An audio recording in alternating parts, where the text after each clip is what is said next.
Hello everyone, it's DA here with a review and a build for the Ballistica Prime. Now this is the third variation of the Ballistica, and this time it's a variation with an upgrade to almost every single stat. Now like the counterparts, this is a charge based weapon with also some really cool unique mechanisms of turning enemies killed with a charge shot into Ghost Spectre. And of course those Ghost Spectres will last for 7 seconds. Now that is not going to be a huge thing, however I've seen a lot of people use it and actually say that they enjoy that a lot. Starting off with the design, it looks clean, it looks amazing. The gold portions are not exaggerated like you will see or expect in most primes. However, the main change bites a little bit from the design of the lens bow.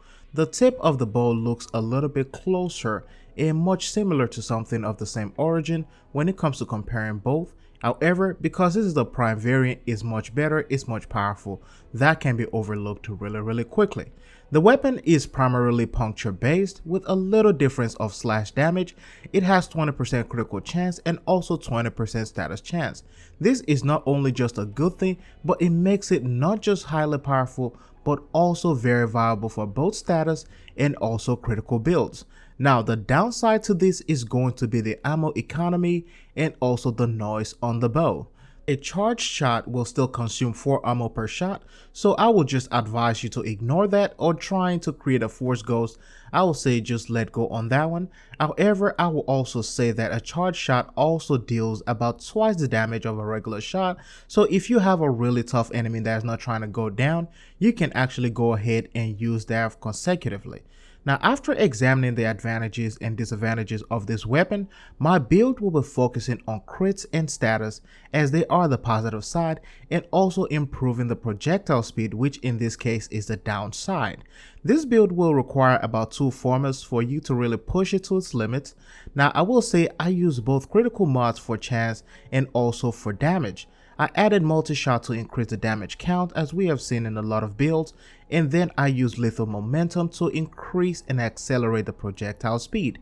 That for me is very important because I want to be able to get those enemies a lot much faster instead of just having situations where I fire the weapon and the enemies move out of the way. And considering the fact that we have ammo efficiency problems, that is also going to be a really great thing.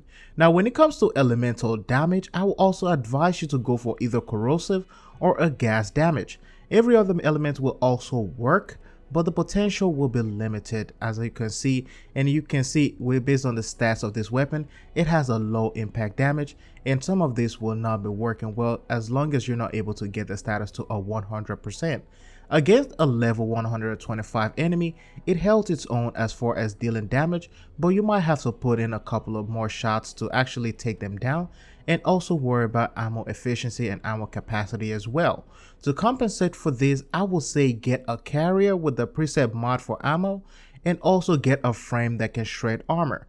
For me, I use Hydroid's Corroding Barrage, and I will actually be able to take out a lot of these high level enemies in a shot or 2. Now that is also one of the suggestions, and if also you have a ice chroma or any chroma for a matter of fact, you can also use chroma to boost that, and you can use Harrow or any other frame that has a compatibility and ability to boost damage for your weapons.